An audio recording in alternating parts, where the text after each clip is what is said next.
এখন social media জুড়ে একটা বিষয় নিয়ে তোলপাড়।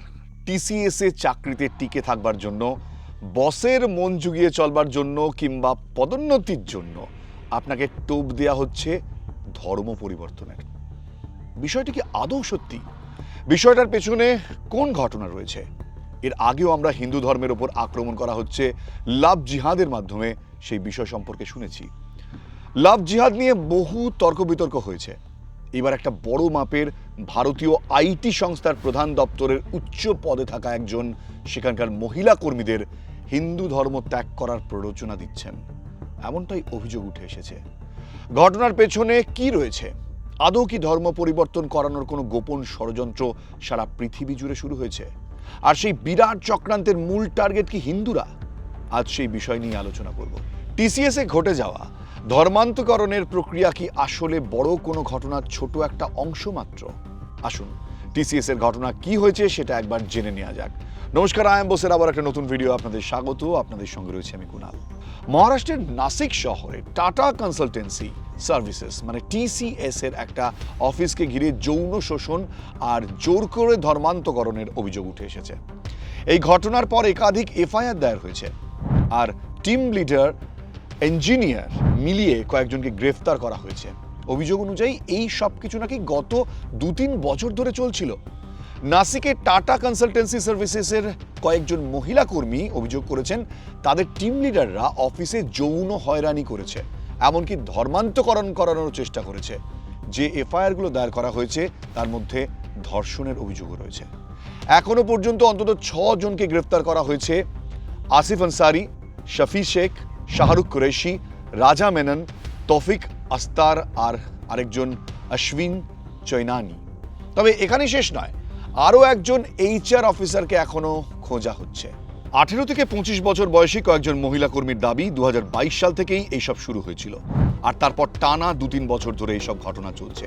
মহারাষ্ট্রের মন্ত্রী এবং বিজেপি নেতা গিরিশ মহাজন বলেছেন 4-5 জন মুসলমান কর্মী এবং কিছু অফিসার চাকরি এবং ভালো বেতনের প্রলোভন দেখিয়ে তরুণীদের ফাঁদে ফেলেছিল। তিনি আরও বলেছেন তাদের নামাজ পড়তে এবং রোজা রাখতে বাধ্য করা হয়েছিল। টিসিএস এক বিবৃতিতে জানিয়েছে যে সংস্থায় জিরো টলারেন্স পলিসি চালু রয়েছে এবং তদানীন্তন কর্মীদের সাময়িক বরখাস্ত করা হয়েছে। তবে আগের অভিযোগগুলো এইচআর বিভাগ কেন গুরুত্ব দেয়নি সেটা নিয়ে প্রশ্ন উঠতে শুরু করে দিয়েছে। পুলিশ একজন এসিপি লেভেলের অফিসারের নেতৃত্বে 12 জনের একটা সিট গঠন করেছে। এখন তদন্ত চলছে। টেকনিক্যাল আর সরাসরি প্রমাণ দুটো ধরেই এগোচ্ছে পুলিশ। ভাবতে পারছেন কি ভয়ঙ্কর ঘটনা? এটা ধর্মের বিরুদ্ধে কোনো ঘটনা নয়, কিন্তু বাস্তব যেটা সেটাই তুলে ধরছে আই এম বোস। এই ঘটনাকে ঘিরে রাজনৈতিক রিয়াকশন কিন্তু শুরু হয়ে গিয়েছে। বিজেপি কর্মীরা নাসিকে বিক্ষোভ দেখিয়েছেন আর কড়া অ্যাকশনের দাবি তুলেছেন। বিজেপি নেতা বন্দি সঞ্জয় কুমার এই ঘটনাকে কর্পোরেট জিহাদ বলে মন্তব্য করেছেন।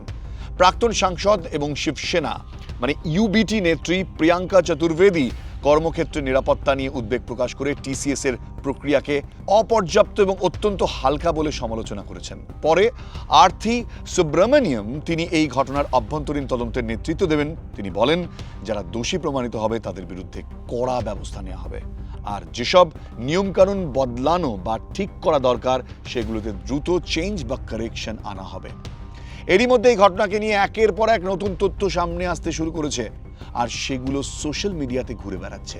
আসলে বিষয়টা কি আর কেন এমন হলো এসব বুঝতে গেলে সেই প্রশ্নগুলো নিয়ে একটু খোলাখুলি আলোচনা দরকার। তাহলে আসুন বলি আপনাদের যে কি কারণে এই ঘটনা ঘটানো হয়েছে। তদন্ত যত এগোচ্ছে ততই নতুন নতুন তথ্য বেরিয়ে আসছে।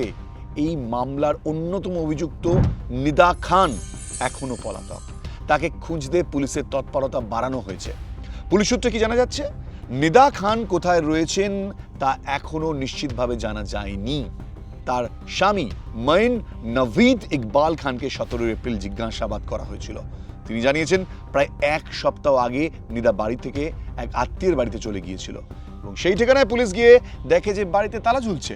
সেখানে নিদাকে পাওয়া যায়নি। শুধু তাই নয়, যে আত্মীয়ের কাছে থাকার কথা বলা হয়েছিল তার মোবাইল ফোনও বন্ধ রয়েছে। নিদা খানকে ধরতে এখন বিভিন্ন জায়গায় তল্লাশি চালাচ্ছে পুলিশ। তাকে গ্রেফতার করা গেলে মামলার অনেক গুরুত্বপূর্ণ তথ্য সামনে আসতে পারে। এদিকে নিদাকে নিয়ে নতুন একটা দাবি সামনে এসেছে। তার পরিবার কি দাবি করছে যে সে নাকি গর্ভবতী এবং সেই কারণেই নাসিক আদালতে আগাম জামিনের আবেদন করেছে সে। গুরুতর অভিযোগ ওঠার পর থেকে নিদা পুলিশের খোঁজার তালিকায় রয়েছেন। এরই মধ্যে গত 9 এপ্রিল টাটা কনসালটেন্সি সার্ভিসেস তাকে চাকরি থেকেও বরখাস্ত করে দিয়েছে। এই ঘটনার পর টিসিএস জানিয়েছে যাকে এইচআর ম্যানেজার বলা হচ্ছে নিদা খান আসলে এইচআর ম্যানেজার নন, তিনি নিয়োগ প্রক্রিয়ার সঙ্গেও সরাসরি যুক্ত ছিলেন না। সংস্থার দাবি নিদা খান একজন প্রসেস অ্যাসোসিয়েট হিসেবে কাজ করতেন, কোনো নেতৃত্বের পদে ছিলেন না। নাসিক ইউনিট স্বাভাবিকভাবেই চলছে এবং নিয়মিত গ্রাহকদের পরিষেবা দিচ্ছে। ইউনিট বন্ধ হয়ে গেছে বলে যে খবর ছড়িয়েছে সেটাও সম্পূর্ণ মিথ্যা ও বিভ্রান্তিকর বলেও জানিয়েছে সংস্থা। এছাড়া টিসিএস আরও বলেছে যে সিস্টেম আর রেকর্ড খতিয়ে দেখে এমন কোনো অভিযোগের প্রমাণ পাওয়া যায়নি যেগুলো এথিক্স বা পশ মানে যৌন হেনস্থা প্রতিরোধ চ্যানেলের মাধ্যমে জমা পড়েছিল। সত্যি আমরা নিজেরাই জানি না ভারতের মধ্যে কারা কারা কিভাবে এই ধর্মান্তকরণের প্রক্রিয়া চালাচ্ছিল, আর এখনো তাদের জাল কোথায় কোথায় ছড়িয়ে রয়েছে। নাসিকের টিসিএস ধর্মান্তকরণ কাণ্ডে যত গভীরে ঢুকছে ততই মনে আসছে একের পর এক বিস্ফোরক তথ্য। সাম্প্রতিক পুলিশ অনুসন্ধানে উদ্ধার হয়েছে 2 বছর আগে একটা রহস্যময় ছবি যা গোটা মামলায় এনে দিয়েছে নাটকীয় মোড়। সেই ছবিকে ঘিরেই এখন জোর জল্পনা কিভাবে এক কর্মীর পরিচয়, জীবনধারা এবং ধর্ম ধাপে ধাপে বদলে গেল। এর নেপথ্যে কি ছিল কোনো সুপরিকল্পিত চক্র? তদন্তকারী সূত্রের দাবি কি ছবিতে মূল অভিযুক্ত তসিফ আত্তারের পাশে দেখা যাচ্ছে এক যুবককে। প্রথমে তাকে অভিযুক্তদের একজন বলে সন্দেহ করা হলেও পরে জানা যায় তিনি সংস্থারই একজন কর্মী, গোপাল, যার পরিবর্তিত নাম। তদন্তে উঠে এসেছে এই সবই। পরবর্তীতে তিনি ইসলাম ধর্ম গ্রহণ করেন এবং নিজের নাম বদলে রাখেন গুলশান। সবচেয়ে চাঞ্চল্যকর বিষয় হলো ওই ছবিতে যুবককে ভিন্ন পোশাকে এবং কিছু ধর্মীয় কর্মকাণ্ডে অংশ নিতে দেখা গেছে। পুলিশের অনুমান ধীরে ধীরে মানসিক প্রভাব খাটিয়ে তাকে ধর্ম পরিবর্তনের পথে ঠেলে দেওয়া হচ্ছিল। ভুক্তভোগীদের কথাতেও অনেক সিরিয়াস অভিযোগ সামনে আসছে। তার দাবি 2023 সালে বাবার পক্ষপাতের পর তিনি মানসিকভাবে দুর্বল হয়ে পড়েছিলেন। ঠিক সেই সময় কয়েকজন সহকর্মী নিয়মিত তার সঙ্গে যোগাযোগ শুরু করে। প্রথমে সহানুভূতির হাত বাড়ালেও পরে তারা নিজেদের ধর্ম নিয়ে আলোচনা করতে থাকে এবং তাকে বোঝানোর চেষ্টা করে। তাকে বারবার বলা হতো তার বর্তমান ধর্ম ভুল, নতুন ধর্ম গ্রহণ করলেই জীবনের সব সমস্যা দূর হবে। শুধু তাই নয়, নিয়মিত ভিডিও পাঠানো হতো, দীর্ঘ সময় ধরে কথোপকথন চালানো হতো এবং তার দুর্বল মানসিক অবস্থার সুযোগ নেওয়ার চেষ্টা করা হতো। ভুক্তভোগীর আরও অভিযোগ সময়ের সঙ্গে সঙ্গে চাপ বাড়তে থাকে ভয়ঙ্করভাবে। তাকে নিজের নাম বদলাতে হয়, ইচ্ছার বিরুদ্ধে ধর্মীয় আচার মানতে বাধ্য করা হয়, এমনকি তার ধর্মকে কটাক্ষ পর্যন্ত করা হতো। পরিবারের নিরাপত্তা নিয়েও ভয় দেখানো হয়েছিল। তদন্তকারী সংস্থার মতে উদ্ধার হওয়া ছবি, বয়ান এবং অন্যান্য তথ্য মিলিয়ে দেখলে এটা কোনো বিচ্ছিন্ন ঘটনা নয়, বরং একটা সংগঠিত ও পরিকল্পিত প্রক্রিয়ার অংশ হতে পারে বলেই সন্দেহ জোরদার হচ্ছে। এই মামলার তদন্ত এখনো চলছে, তাই সামনে আরও অনেক চমক দেওয়ার মতন তথ্য বেরোতে পারে। নাসিকের এই ঘটনা এখন শুধু একটা অফিস কাণ্ড নয়, বরং জাতীয় স্তরের আলোচনার কেন্দ্রবিন্দু হয়ে উঠেছে। সারা দেশের আলোচনার কেন্দ্রবিন্দু হয়ে ওঠার অন্যতম কারণ কি? টিসিএস এর কর্মীরা যেসব অভিযোগগুলো সামনে নিয়ে এসেছে, এই অভিযোগগুলো যদি ভালো করে দেখেন তাহলে বুঝতে পারবেন কি ধরনের ষড়যন্ত্র করা হচ্ছিল। জোর করে ধর্মীয় রীতি মানতে বাধ্য করার অভিযোগ। অভিযুক্তরা নিয়মিতভাবে হিন্দু ধর্মের দেবদেবী নিয়ে কুরুচিকর মন্তব্য করত এবং কর্মীদের উপর ইসলামী রীতিনীতি চাপিয়ে দেওয়ার চেষ্টা চলত। এক কর্মীর ভয়ঙ্কর দাবি, তাকে জোর করে মাথায় ফেজ টুপি পরিয়ে নামাজ পড়ানো হতো, এমনকি কলমা পাঠ করতেও বাধ্য করা হতো। তার গলায় থাকা রুদ্রাক্ষের মালা ছিঁড়ে ফেলা হয়। নিরামিষাশী হওয়া সত্ত্বেও তাকে জোর করে আমিষ খাবার খাওয়ানো হয়। নির্যাতিতাদের বলা হতো ইসলাম গ্রহণ করলে সংসারের অশান্তি, অসুস্থতা, এমনকি প্যারালিসিসও সেরে যেতে পারে। ব্যক্তিগত জীবন নিয়ে নোংরা আক্রমণ করা হতো। তদন্তে এক পুরুষ কর্মীর বয়ান শুনে তদন্তকারীরাও অবাক হয়েছেন। তার অভিযোগ, বহু বছর বিবাহিত জীবনে সন্তান না হয় তাকে নিয়ে লাগাতার কটাক্ষ করা হতো। সবচেয়ে নিচু মানসিকতার অভিযোগটা আসে যখন এক অভিযুক্ত নাকি সরাসরি বলে, সন্তান চাইলে আপনার স্ত্রীকে আমাদের কাছে পাঠিয়ে দিন। এই ধরনের অমানবিক, অশ্লীল এবং অপমানজনক মন্তব্যে বহু কর্মী মানসিকভাবে ভেঙে পড়েছে। নাসিক পুলিশ কি জানিয়েছে, এখনো পর্যন্ত 12 জন নির্যাতিতার খোঁজ মিলেছে, যার মধ্যে 9 জন লিখিত অভিযোগ দায়ের করেছে। এই ঘটনার পেছনে কোনো বড় চক্র বা বাইরে থেকে টাকার যোগ আছে কিনা সেটাও কিন্তু খতিয়ে দেখা হচ্ছে। সেই কারণে পুরো বিষয়টা বিস্তারিতভাবে তদন্ত করতে একটা এসআইটি মানে সিট গঠন করা হয়েছে। এই ঘটনাকে ঘিরে সরকারের দিক থেকে কড়া বার্তা এসেছে। মহারাষ্ট্রের মুখ্যমন্ত্রী এবং স্বরাষ্ট্রমন্ত্রী দেবেন্দ্র ফডনবিস এই ঘটনার তীব্র বিক্ষোভ প্রকাশ করেছেন। তিনি স্পষ্ট বলেছেন, দোষীদের কোনোভাবে ছাড়া হবে না, আর কর্পোরেট কর্মক্ষেত্রে নিরাপত্তা নিশ্চিত করতে কড়া ব্যবস্থা নেওয়া হবে।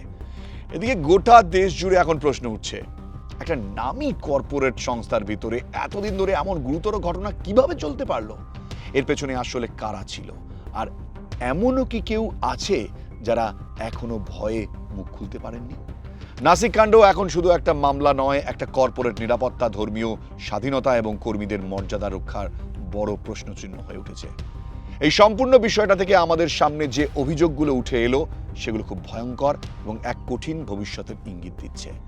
আমরা আমাদের দেশকে যতটা সুরক্ষিত ভাবি, বা আমরা বড় বড় আইটি সেক্টর কোম্পানিগুলিকে যতটা সুরক্ষিত ভাবি, আদৌ কি সেই কোম্পানিগুলো ততটাই সুরক্ষিত? বিষয়টা কি? কেন এমন হলো? আসলে আমাদের দেশের ঠিক কোন কোন জায়গায় গোপন জিহাদির বীজ লুকিয়ে রয়েছে?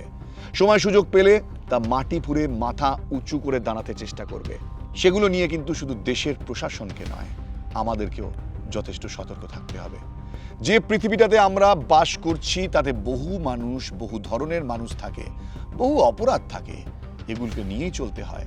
কিন্তু সেই অপরাধ বা অন্ধকার জগৎটা যদি একেবারে ঘরের মধ্যে এসে পড়ে, তখন কিন্তু সাবধানতা প্রতিটা মানুষের নৈতিক কর্তব্য ও দায়িত্ব হয়ে দাঁড়ায়। যেখানে আমাদের ধর্মীয় সংবেদনশীলতা এতটাই প্রবল যে ভারতে বিভিন্নভাবে ধর্মকে কেন্দ্র করে আগুন লাগানোর চেষ্টা আগেও হয়েছে, এখনো চলছে।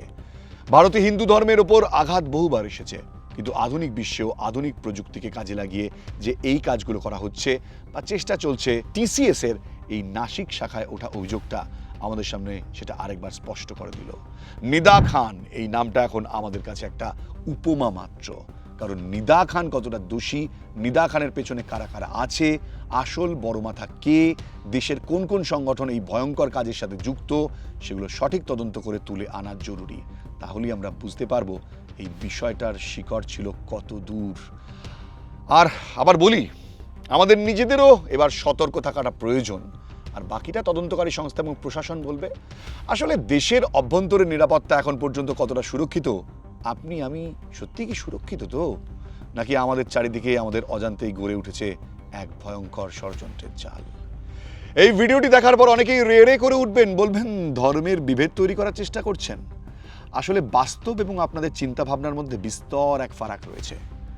এটা মিডিয়া রিপোর্টস থেকে তুলে আনা এক একটা অক্ষর যা আপনাদের সামনে আমি তুলে ধরেছি।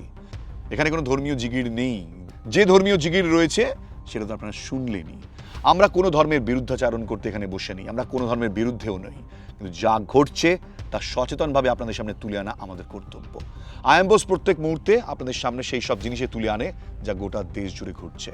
তাতে যদি আপনার কোথাও মনে হয় এটা কোনো নির্দিষ্ট ধর্মের বিরোধিতা, তাহলে আপনি নির্বোধের রাজ্যে বসবাস করেন, এটাই বলতে পারি। যাই হোক, ভালো লাগলে এই ভিডিওটি প্রচুর মানুষের সঙ্গে শেয়ার করুন, মানুষকে জানতে দিন কি ঘটছে আমাদের দেশে।